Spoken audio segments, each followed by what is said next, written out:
भारत में जिन महिलाओं का जीवन आदर्श, वीरता तथा देशभक्ति के लिए सदा याद किया जाता है, उनमें रानी अहिल्याबाई होलकर जी का नाम प्रमुख है। उनका जन्म 31 मई सन 1725 को अहमदनगर, महाराष्ट्र के चोंडी गांव में एक साधारण कृषक परिवार में हुआ था। उनके पिताजी श्री मानिकोजी शिंदे परम शिव भक्त थे, अतः यही संस्कार बालिका अहिल्या पर भी पड़े। ये क्षेत्र उन दिनों इंदौर के राजा मल्हार राव होलकर के राज्य में था। एक बार राजा उधर से गुजर रहा था। उन्होंने तब मंदिर में हो रही आरती का स्वर सुना तो वे वहीं रुक गए।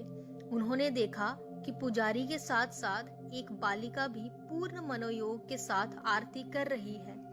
इससे राजा बहुत प्रभावित हुए। उन्होंने गांव वालों से पूछकर उसके पिता को बुलाया और उनसे आग्रह किया कि वे उनकी बेटी को अपनी पुत्र वधू बनाना चाहते हैं। मानिको जी भला क्या कहते, उन्होंने सिर झुका दिया। इस प्रकार वह 8 वर्षीय बालिका इंदौर के राजकुंवर खांडे राव की पत्नी राजमहलों में आ गई। इंदौर में आकर भी अहिल्या पूजा एवं आराधना किया करती थी।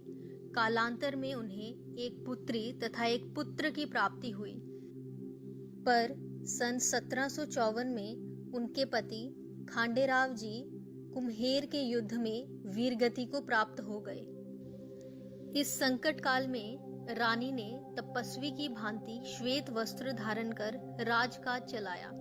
सादा जीवन, उच्च विचार की वे प्रतिमूर्ति बन गई।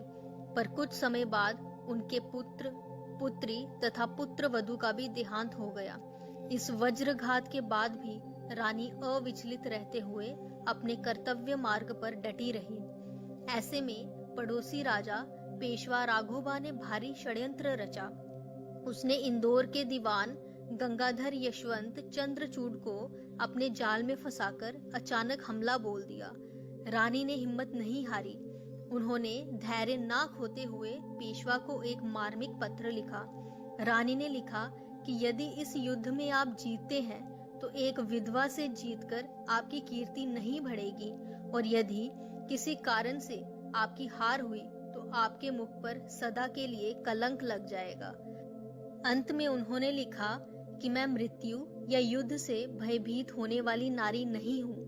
यद्यपि मुझे राज्य का कोई लोभ नहीं है, फिर भी मैं जीवन के अंतिम क्षण तक महासंग्राम करूंगी। इस पत्र को पाकर पेशवा राघोबा चकित रह गया। इसमें जहां एक ओर रानी अहिल्याबाई ने उस पर कूटनीतिक चोट की थी, वहीं दूसरी ओर अपनी कठोर संकल्प शक्ति का परिचय भी दिया था। उसका मस्तक रानी के प्रति श्रद्धा से झुक गया और वह बिना युद्ध किए ही पीछे हट गया।